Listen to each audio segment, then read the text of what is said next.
Every truck rolling down an American highway today carries a computer that monitors more than 200 sensors and transmits its location to a satellite every few seconds. If one of those sensors misreads a coolant temperature, the engine control unit locks the engine into limp mode, the dealer charges $300 to read the fault code, and the truck does not move until they clear it. That sequence bothers you, and something tells me you already know why, which means you already understand why what happened in 1938 matters more than anyone in the industry wants to admit. In April 1938, General Motors shipped approximately 700 engines to its truck and coach division and to a marine contractor named Gray Marine. The engine was a 2-stroke diesel, 6 cylinders, 71 cubic inches of displacement per cylinder, and it would go on to power the Allied amphibious assault on Western Europe, build the American interstate highway system, drag fishing boats through Alaskan gales, and fire American artillery shells in the 21st century. It was declared commercially dead in 1995. The United States military ordered new production units in 2009. The company that built it had already been sold twice to European conglomerates who had no particular attachment to 2-stroke iron. The engine survived both of them. This is the Detroit Diesel Series 71. The mechanics who spent careers around it called it the Screaming Jimmy, the Rocky Mountain Hummingbird, and the Driptroit Diesel, that last one for reasons any shop floor veteran will recognize immediately. The general public has almost certainly been within 50 feet of a running unit this week and had no idea it was there. What does it take to kill an engine like this? It turns out the answer is more than 60 years of trying. The name is not a model year and not a serial designation. 71 refers to the displacement of a single cylinder in cubic inches, 70.93 rounded up for the casting specs. Every configuration in the family shares the same bore and the same stroke, 4.25 inches across, 5 inches of travel. A single cylinder, 171 generator, and the 24-cylinder Marine Vi-24 that produces 1800 horsepower both run on the identical geometry. This means every piston, every connecting rod, every injector, every camshaft lobe in the entire production run of 3.5 million engines fits every other engine in the family. Every part was interchangeable. That number deserves to stay on the screen for a moment. From the first unit off the line in 1938 to the last remanufactured kit shipped from Emporia, Kansas, 3.5 million engines shared the same bore and stroke. The architecture was not planned as a military asset. It was a manufacturing economy, a way to keep tooling costs down and parts inventories manageable when GM's diesel division was a fledgling operation running in a corner of the Cadillac plant on a tight budget. When the war came, that manufacturing economy became a logistical weapon. Before the engine's story reaches Normandy, the record needs to be anchored in specific dates, because institutional histories like this one accumulate mythology quickly. Development of the Series 71 began in 1934 under engineer William Crowe, working directly for Kettering in the General Motors Research Division. Kettering, the man who invented the electric starter, developed leaded gasoline, and gave the world Freon, had come to the 2-stroke diesel through a specific chain of experience that most General Motors executives would have dismissed as a side project. After General Motors acquired the Winton Engine Company in 1930, primarily to get access to its railroad locomotive diesel business, Kettering recognized that the same fundamental 2-stroke architecture could be miniaturized for commercial vehicle use, if the lubrication and blower problems that plagued smaller configurations could be solved. The prevailing engineering consensus held that 2-stroke designs were too dirty, too fuel-hungry, and too loud for commercial viability. He underestimated exactly one thing: the commercial tolerance for that noise level.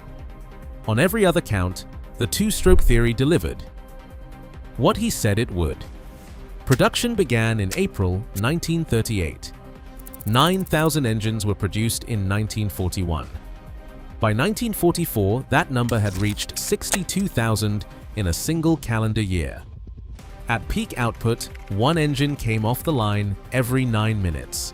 Here is where the development almost ended before it reached any of those numbers. A 2-stroke diesel engine cannot breathe on its own.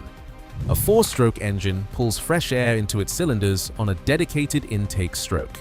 A full revolution of the crankshaft devoted entirely to drawing in the next charge. A 2-stroke fires on every downward stroke of the piston, which means there is no dedicated intake event, no moment when the piston can pull air in by suction.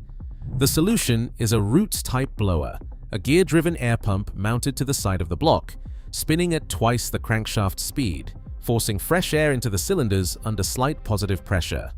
Without the blower, the 71 series does not run. In 1934, the lubrication system for those blower rotors was a near-fatal problem. The precision required to keep 2 intermeshing lobes spinning reliably at that speed without seizing exceeded what the available materials and machining tolerances could deliver without careful engineering work. Kettering's team solved the problem over 3 years of development, largely because Kettering refused to abandon the 2-stroke principle. Had that blower problem proved unsolvable, there would have been no Screaming Jimmy. There would have been no engine at Normandy. The survival of the Series 71 architecture rested on a lubrication problem in a rotor housing the size of a shoebox. Every LCVP that put Allied infantry onto a Normandy beach on June 6, 1944, every Higgins boat in the first wave ran a pair of marinized 671 engines built by Gray Marine from GM cylinder blocks. Approximately 57,671 engines powered American landing craft during the war, including roughly 19,000 on LCVP boats alone. The 1,000 figure understates how widespread the design was. Gray Marine, the company that marinized GM 671 blocks for naval use, was building 100 engines per day at its production peak. The 100 engines a day kept an extraordinary supply line moving. The company was purchased by Continental for $2.6 million in June 1944, 1 week after the Normandy landings. The transaction closed while the engines it had spent 6 years perfecting were still being pulled off the beaches by the men who had just survived them. The $1 million sale happened in the middle of war production. Another 39,000 powered armor. 39,000 included 22,000 powering M4A2 Sherman tanks in a twin-engine configuration designated GM6046. In that setup, 2 671 engines were bolted together to produce 410 horsepower in a package that weighed over 5,000 pounds, 11,000 powered M10 tank destroyers, 4,000 powered British Valentine tanks, where the engine was adapted to British specifications and designated GMC 6004. The 30 number shows the scale across vehicle types. The Soviet Union ran licensed copies under Lend-Lease, and the YAZ factory in Yaroslavl continued producing Soviet-built versions in heavy trucks until 1959. The Soviet production extended the engine's life well after the war. The engine that Kettering nearly killed over a blower lubrication problem became the mechanical spine of the Allied war machine. Why does the same blower architecture show up on American drag cars? The Roots-type blower that Kettering's team developed to solve the 2-stroke aspiration problem is the direct ancestor of the hot rod supercharger.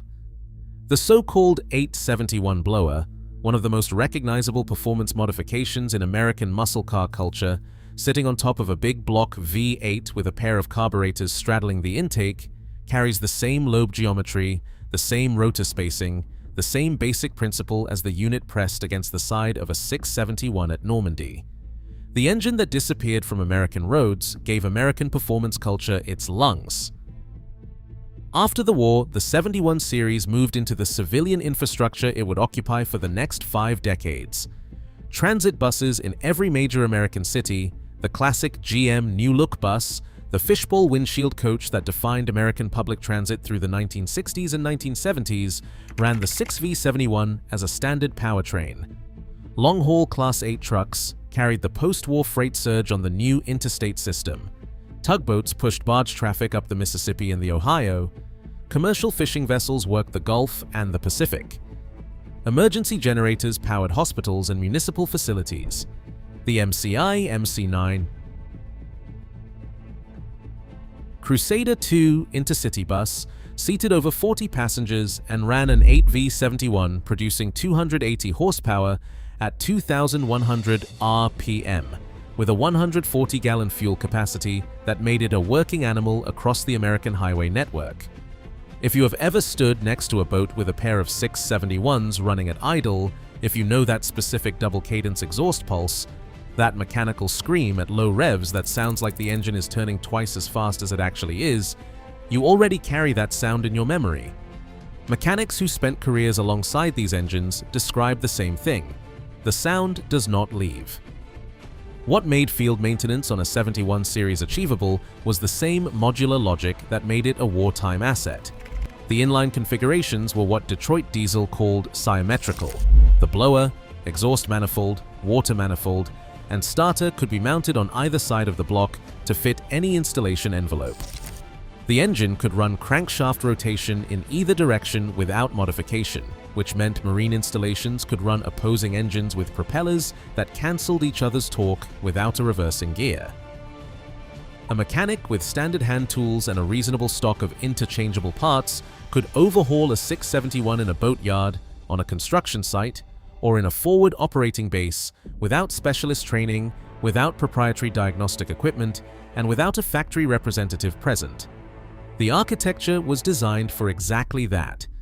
Now for the part of this story that the industry treated as a paperwork problem and the engine treated as irrelevant. The Series 71 burns oil. On a two-stroke diesel, the scavenging process that sweeps combustion gases out of the cylinder before the next power stroke also carries some unburned oil out with the exhaust. At highway speeds, a running 671 consumed approximately 1 gallon of engine oil every 1,000 miles, and that oil left the stack as black smoke. The 1972 Noise Control Act had already created pressure around the engine's acoustic profile. A two-stroke fires twice as many power strokes as a four-stroke at the same crankshaft speed, so a 71 series running at 2,000 revolutions per minute sounds like a four-stroke turning 4,000. The Roots blower adds its own whine on top of that. Cities running these engines in transit buses were fielding noise complaints for years before the emissions question became existential. The EPA's emissions regulatory framework was designed around four-stroke combustion chemistry. The two-stroke scavenging process, where the blower forces fresh air through the cylinder and sweeps combustion gases out through exhaust valves, inherently loses a fraction of unburned fuel to the exhaust stream. There was no catalytic solution, no additive, no hardware fix that could change that fundamental combustion geometry. The architecture made EPA compliance impossible. In the summer of 1995, commercial production of the Series 71 ceased after a production run of 57 years. General Motors was not present for that moment. In January 1988, General Motors had sold 60% of Detroit Diesel to Roger Penske's Penske Corporation for approximately $300 million, the price of a division that had once held 30% of the North American diesel market, now reduced to 3 or 4% share, and openly acknowledged to have been letting inferior product out the door for years. Of the $50 billion General Motors spent on plant modernization throughout the 1980s, Detroit Diesel received $100 million. The arithmetic on that is 0.2%. Penske rebuilt market share to 33% by 1993, but the two-stroke line was already a legacy product with a closing regulatory window. Daimler Chrysler acquired the company in October 2000 for $774 million, completing the transfer of the engine's institutional home from its American creators to a German multinational that had no historical attachment to two-stroke technology. The 71 series had been sold out from under itself twice before its body was cold. Who noticed when the engine went quiet on American roads? The people who owned the boats and the generators and the construction equipment noticed. Everyone else assumed it was gone. MTU Friedrichshafen, the German engineering company that acquired Detroit Diesel's two-stroke product line in 2006, restarted production of new 8Phi-71 engines at a facility in Emporia, Kansas in 2009. These were new production units, not remanufactured cores. The US military had evaluated alternatives and concluded that nothing available served the specific performance requirements the Series 71 provided in certain platform applications. The M109 self-propelled howitzer, the standard tube artillery platform of the US Army, used the 8V-71T engine in active frontline service well past 1995. The Army did not award a replacement engine contract until 2021. The Screaming Jimmy was firing artillery rounds for American forces in the 21st century, 26 years after its commercial death. Approximately 300,000 to 500,000 Detroit diesel. Two-stroke engines remain in active service worldwide, in marine vessels, industrial generators, mining equipment, and military depots. MTU, now a Rolls-Royce subsidiary, sells remanufactured long block kits for the Series 71 and maintains commercial support for the engine. Aftermarket suppliers carry blower rotors, injectors, pistons, rings, and cam components. Can you rebuild one today? A 671 or an 8V71 in a boat or a stationary generator can be overhauled with available parts, without proprietary diagnostic software, without dealer authorization, and without a subscription to an original equipment manufacturer service platform. The engine has no electronic control unit. No module can brick it, no firmware can corrupt it, and no manufacturer authorization is required to replace a failed component. What it does have is a camshaft, a roots blower running off the front gear train, a set of unit injectors cycled by the same camshaft lobe that opens the exhaust valves, and cast iron walls poured to dimensions that were already called excessive in 1938. The institutions that built the 71 series were sold, consolidated, rebranded, and absorbed into corporate structures that had no particular use for two-stroke mythology. The men who designed it are gone. Their employer's name now appears on German truck components, with the word diesel quietly dropped from the brand a decade ago. The engine is still running generators in ports, still powering tugboats on American rivers, still listed in active military inventory somewhere on a base you have never heard of. You want to know what it means to build something that refuses to become obsolete on your terms? Strip the software off a modern diesel and see how long it runs without the electronic control unit's permission. Then find a 71 series and ask a mechanic what it would take to put it back in service. The answer to the second question is a set of hand tools and a parts order. If you have a running Series 71 in a boat, in a generator, or in a piece of equipment carrying more hours than most engines ever see, drop the year and the application in the comments. The people who know these engines know exactly what they have, and they are not hard to find.